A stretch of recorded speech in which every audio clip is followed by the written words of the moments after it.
9 parentheses 5 minus n over 10 is equal to 1. How many distinct real solutions does n have for the given equation above? Okay, so first let's multiply 10 on both sides. So that would be right here, and then we can multiply n here. 5n minus n squared is equal to 10. Multiply minus 1 on both sides, so this is a positive. Minus 5n plus n squared is equal to minus 10. And now we can add 10 on both sides.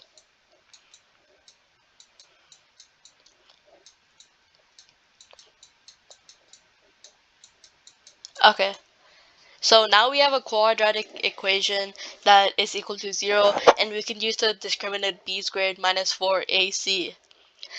When we're doing this discriminant, if it is equal to 0, then it has one solution. If it is more than 0, it has two solutions. And if it is less than 0, it has no solutions. This is just a reminder, but make sure to keep this in mind when actually solving on the real SAT. Okay, so let's find B is 5 and A and C is 1 and 10. So 5 squared minus 4 times 1 times 10, that's 25 minus 40, which would be minus 15 if I'm pretty sure. And that is less than 0, so it has no solution. So the answer would be D, which is none. Okay, let's tackle this problem. X plus 2 square root xy plus y equals to 1. What is the value of square root x plus square root y for the given equation? Okay, so let's act like square root xy is a and b, and let's change this equation. So a plus 2ab plus b is equal to 1. Now, this is like a typical quadratic equation, and let's make it to parentheses ab squared equals to 1, of course. So now we can square root both sides, and a plus b is equal to plus minus 1. But since square root x and square root y can never be negative, we can forget about negative 1, and positive 1 would be our answer, so which would be C.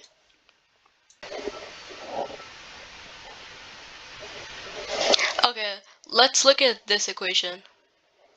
For a quadratic equation, ax squared plus bx plus c equals 0, where a, b, and c are constants, which choice must be correct? So note that for a quadratic equation, the equation's discriminant b squared minus ac can either be equal to 0, more than 0, or less than 0. But since we do not know actually what the numbers are, we cannot say that it has no solution, which is a, because we don't know that it's less than 0. And we can't also say for b that the equation has exactly two solutions, because it doesn't say if it's more. And we can't also say that the equation cannot have two solutions, because we can't possibly impute numbers and tell us that. So the answer has to be D. The equation has at most two solutions for x. John drove his car at a uniform speed of x miles per hour and reached the office in x minus 3 hours. Had he driven x plus 3 miles per hour, would he have reached the office in 2y over 3 hours less time? Which of the following equations gives the correct relation between x and y? Okay, so we have to find the total distance of both uniform speeds, and for the first one we can do x times x minus 3, and for the second one we could do x plus y times x minus 3 minus 2y, and I found this out because it said that there was 2y over 3 hours less time than here. Okay, so now after you multiply that and multiply this too, you'd have them equal to each other. And to save time, I'm just gonna go off of the website's answers. Oops. And we can just solve from here. So we see that there's 2x squareds on both sides, so we can cross that out. Same thing for minus 3x. And to make life easier, we're gonna add 2y squared over 3 and 3y to the other side. So 2y squared over 3 plus 3y is equal to, we said that there's minus 2x y over 3 plus x y, and we could times xy by 3, so, and we can make the denominator to 3 and minus 2xy over 3. And what's 3xy minus 2xy? That'd be 1xy. So let me just cross this out. So it'd be xy over 3. Now on this side, well, first let's multiply 3 on all sides to remove the denominators first, actually. So we have this. And now on this side, we see that there's y on both of them, so we can remove them, and then we can do in parentheses 2y plus 9 equal to x y. So here we can subtract, actually, yeah, we see that there's y on both sides, so we can divide by y and remove it. So let's remove parentheses 2. It'd be 2y plus 9 equals x. Bring the x to the other side. X plus 2y plus 9, it'd be minus x equals 0, times minus 1 on both sides, x minus 2y minus 9 equals to 0. So out of the answer choices, we see that C is the same one we got.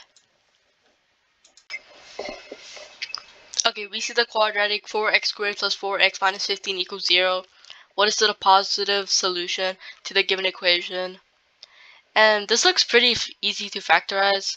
A, B would equal to minus 60, and A plus B would be 4.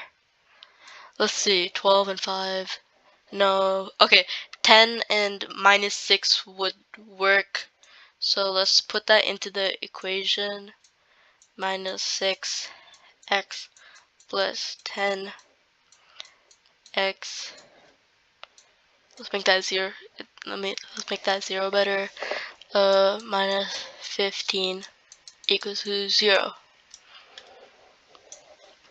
So now here we can factor 2x, it looks like, and be 2x minus 3, and here we can factor 5 plus 5 times 2x, let's see, minus 3. So there'd be a 2x. We can add these two together, 2x plus 5, put them in parentheses, and then we have another solution, 2x minus 3. So if you go back, it says what is the positive solution, and you have to be careful and look at that when you're on the SAT. So if we did 2x minus 5, it'd be minus 5 over 2, and that's negative. But here, if we did 2x minus 3, let's just do it so I can show you. 2x equals 3. It'd be 3 over 2, which is positive. So that would be our answer, 3 over 2. Which expression is equivalent to the following?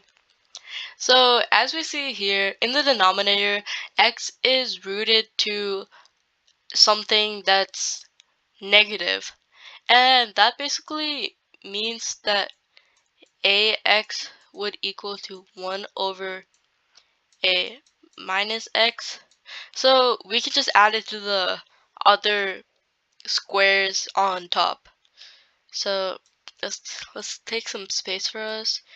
A is to the square root of 2 over 3 plus 1 over 3, and y is to the square root of negative 1 over 2 plus 3 over 2, and minus y over x, of course. So x would equal to 3 over 3, which is 1, and y would equal to, let's see, 2 over 2, which would also be equal to 1, minus y over x. And for x, y, we could put it over 1, and then we could times both of these by x, so we can subtract. So it'd be x squared, and then x, it'd just be x squared y over x minus y over x, and that'd be x squared y minus y over x. And we see that there are two y's, and we can just factor it out. So y parentheses x squared minus 1, which would be over x, and yeah, that would be our answer. So let's look over here. Y parentheses x squared minus 1 over x. It looks like D would be our answer. Which expression is equivalent to the following, where P, Q, and R are negative numbers? Okay, so first thing we can do is that I see that we can do the commutative property of multiplication here, which with P and Q. So let me show you really quickly. We can do P to the square root of negative 3 plus 4. And for Q, we can do 2 plus minus 2. So those would equal to P 1 and Q 0 over R. R, we can also use the commutative property of multiplication. I didn't see that. So, oh, this is not an R. So we can do R, let's see, negative 2 plus 2, what would that be equal to? That would be equal to 0. So we know that anything to the square root of 0 is 1. So really all there would be is P. So that means P would be our answer. And the reason they said that where P, Q, and R are negative numbers is so that we wouldn't think that C would be the answer, it was a 0, but in reality the answer is D, which is P. let's take a look at this one. Y squared equals to 225 and x squared equals to y minus 6. To graph out the given equation, the xy plane intersects at point x comma y. What is the possible value of x? So first, let's find out what y is. Y squared is equal to 225. Square root both sides. You get y is equal to positive negative 15. So I'm going to save you time right now, and if you plugged in negative 15, you get x squared is equal to negative 21, and you cannot square root a negative number, so that would be incorrect. So we're just going to stick with positive 15. So let's plug in positive 15, and that'd be minus 6. X squared is equal to 9 squared both sides. X would either equal to positive or negative 3, and I see a negative 3 in one of our answer choices, so B would be the answer. For the exponent function f, the value of f parentheses 0 is c, where c is a constant. Which of the following equivalent forms of the function f shows the value of c as the coefficient or base? So let's try A.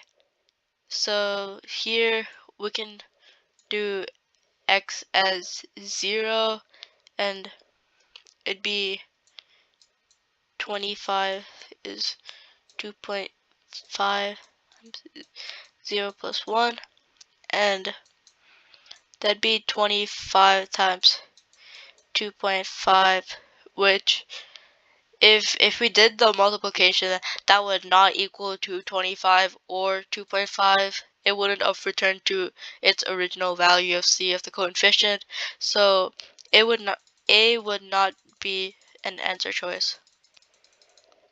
Let's try B. 45 times 2.5 over x, which is 0, and it'd be 45 times 1, which is 45. And this is the correct answer because it returned to the original value of c, which is 45. So B would be our answer.